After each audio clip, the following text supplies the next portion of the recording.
நம்ம இந்திய under 19 team England அணிக்கு எதிராக விளையாண்டிருந்த 4th T20 match Sai Sudarshan, நம்ம தமிழக பிளேயர் சாய் சுதர்ஷன், அதே போல் சூரியவன்ஷி, வைபவ் இரண்டு பேருமே இதுவரைக்கும் கிரிக்கெட் உலகம் பார்த்திராத அபாரமான ஆட்டம்.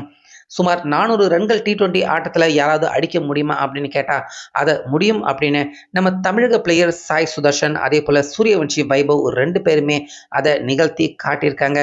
முக்கியமாக இங்கிலாந்து அணியின் கேப்டனான ஜாஷ் பட்லர் அவர் கிரிக்கெட்டில் இருந்தே பார்த்தீங்கன்னா ஓய்வை எடுத்துக்கிட்டு போயிட்டாரு. என்னால் முடியலடா சாமி அப்படின்னு வெளியே போயிட்டாரு. அப்படி யாருமே எதிர்பார்க்காத சம்பவங்கள் இந்த 4th T20 மேட்ச் லீட்ஸில் நடந்திருந்தது. அந்த மேட்ச்சில் சூரியவன்ஷி, வைபவ், நம்ம தமிழக பிளேயர் சாய் சுதர்ஷன் ரெண்டு பேருமே நிகழ்த்தியிருக்காங்க. ஸோ அந்த வகையில் இந்த மேட்ச்சில் சூரியவன்ஷி, வைபவ் அவர் தான் கேப்டன். ஏன்னா ஆயுஷ் மாத்ரே அவருக்கு கொஞ்சம் இன்ஜூரில் இருக்காரு. இன்னும் கடைசி T20 5th T20 மேட்ச் நடக்க இருக்கு. அந்த மேட்சுக்காவது வருவாரா அப்படின்னு தெரியல. அதனால சூரியவன்ஷி, வைபவ் அவர்கிட்ட கேப்டன்சி கொடுத்திருந்தாங்க. இரண்டாவது T20 3rd T20 ஏற்கனவே விளையாண்டு இரண்டு ஆட்டத்திலையுமே வைபவ் கேப்டனாக செயல்பட்டு செகண்ட் T20 மேட்ச் ஜெயிச்சாங்க. ஆனால் 3rd T20 மேட்ச் பார்த்தீங்கன்னா தோல்வி அடைஞ்சிருந்தாங்க. இதன் காரணமாக 4th T20 மேட்ச் அதே லீட்ஸ் மைதானத்தில் நேற்று நடந்திருந்தது. ஸோ வைபவ் பார்த்தீங்கன்னா அவர் டாஸ் தோத்துட்டாரு. ஆனாலுமே இங்கிலாந்து captain Jos Buttler India first batting பண்ணட்டும் அப்படின்னு விட்டு கொடுத்துட்டாரு. ஸோ அதை அப்படியே பார்த்தீங்கன்னா கன கச்சிதமாக பிடிச்சிக்கிட்டாங்க. எதுக்கடா டாஸ் ஜெயிச்சு இந்தியாவை பேட்டிங் பண்ண வச்சோம் அப்படின்னு ஜாஷ் பட்லர் அவர் கதறிட்டாரு. கதறி கதறி அழவே ஆரம்பிச்சிட்டாரு. அந்த அளவுக்கு வைபவ் அதே போல் சாய் சுதர்ஷன் ரெண்டு பேருமே பிரித்து மேய்ஞ்சிட்டாங்க. முக்கியமாக பார்த்தீங்கன்னா இவங்க இரண்டு பேரால் அவுட் பண்ணவே முடியல இங்கிலாந்து போலர்களால். அதுவும் பார்த்தீங்கன்னா இங்கிலாந்து அணியின் ஏ பிரிவு டீம் தான். ஒரு சில சீனியர் பிளேயர்கள் கூட இருக்காங்க. ஆனாலுமே ஃபஸ்ட்டு ஓவர்லேயே பார்த்தீங்கன்னா சாய் சுதர்ஷன் அவர் தான் ஸ்ட்ரைக் எடுத்துக்கிட்டாரு. ஃபஸ்ட்டு ஓவரில் 5 4 சர்னு ராக்கெட் மாதிரி அடித்த சாய் சுதர்ஷன் ஒரே ஒரு பால் மட்டும்தான் பார்த்தீங்கன்னா டாட் பால் ஆச்சு. 5 பவுண்டரிகள். அதுக்கப்புறமா அடுத்த இரண்டாவது ஓவரை ஃபேஸ் பண்ண வைபவ் அந்த ஓவரில் 3 சிக்ஸர்கள் 2 4 அந்த ஓவர்லேயும் ஒரு டாட் பால். இப்படி ஓவருக்கு ஓவர் இவங்க இரண்டு பேருமே மாற்றி மாற்றி மாற்றி இங்கிலாந்து அணியின் போலர்கள் எல்லாரையுமே பார்த்தீங்கன்னா பிரித்து மேய்ஞ்சிட்டாங்க. முக்கியமாக வைபவ் இதுக்கு முன்னாடி அவர் எல்லா பந்தையுமே, அதாவது சிங்கிள்ஸுகள் எடுக்காமல் எல்லா பாலையுமே பிக் ஷாட் அடிக்க ட்ரை பண்ணுவார் வைபவ். அதை தான் நம்ம எல்லாருமே பார்த்துருக்கோம். ஆனால் இந்த மேட்ச்சில் ஒரு படி மேலே போன வைபவ் யார்கர் பால், அதே போல் டேஞ்சர் பால், அந்த பால்களை கூட விட்டு வைக்கல. யார்கர் பால் போட்டால் பெரும்பாலான பேட்ஸ்மேன்கள் மிகப்பெரிய சீனியர் பேட்ஸ்மேனாக இருந்தால் கூட அந்த பாலை சேஃபாக தட்டி விட்டுட்டு சிங்கிள் எடுக்க தான் பார்ப்பாங்க. ஆனால் வைபவ் பார்த்தீங்கன்னா அந்த பாலை கூட பேக் ஃபுட் வச்சு அப்படியே ஹெலிகாப்டர் ஷாட் மாதிரி அந்த பாலையுமே 4 சிக்ஸர் அடிக்கிறது.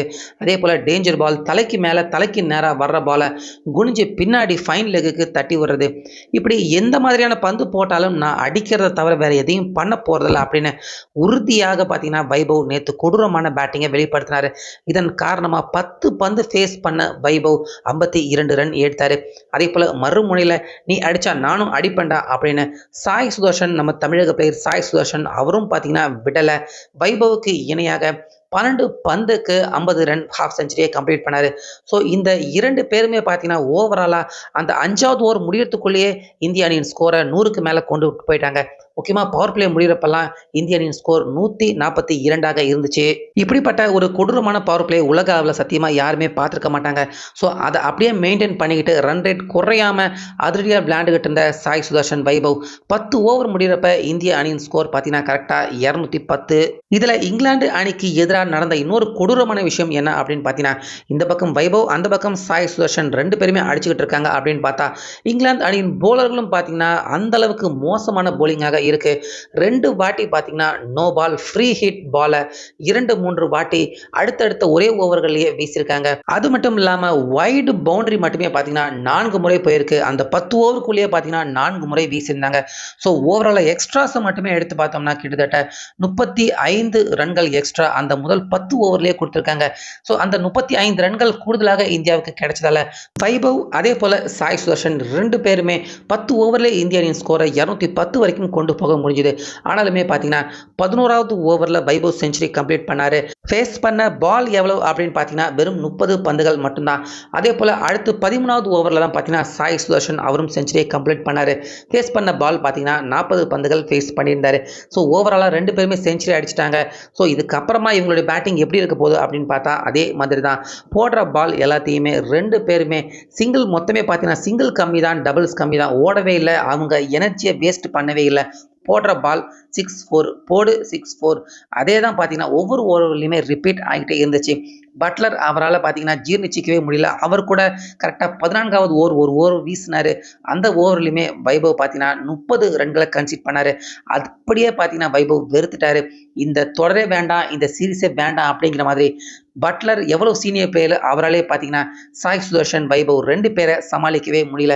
ஸோ கரெக்டாக 15வது ஓவர் முடிகிறப்ப இந்திய அணியின் ஸ்கோர் பார்த்தீங்கன்னா 335. அப்போ கரெக்டாக 16வது ஓவரில் தான் பார்த்தீங்கன்னா சாய் சுதர்ஷன் 150 அடிக்க வேண்டியது கரெக்டாக 145ல் சாய் சுதர்ஷன் அவுட் ஆகி வெளியேறினார். ஆனால் வைபவ் பார்த்தீங்கன்னா தொடர்ந்து அவருடைய பேட்டிங்கை வெளிப்படுத்திக்கிட்டே இருந்தார். எந்த ஒரு இடத்துலையுமே பார்த்தீங்கன்னா காம்ப்ரமைஸ் ஆகலை. அடுத்ததாக உள்ளே வந்தது பார்த்தீங்கன்னா த்ருவ் ஜுரல் வந்தார்.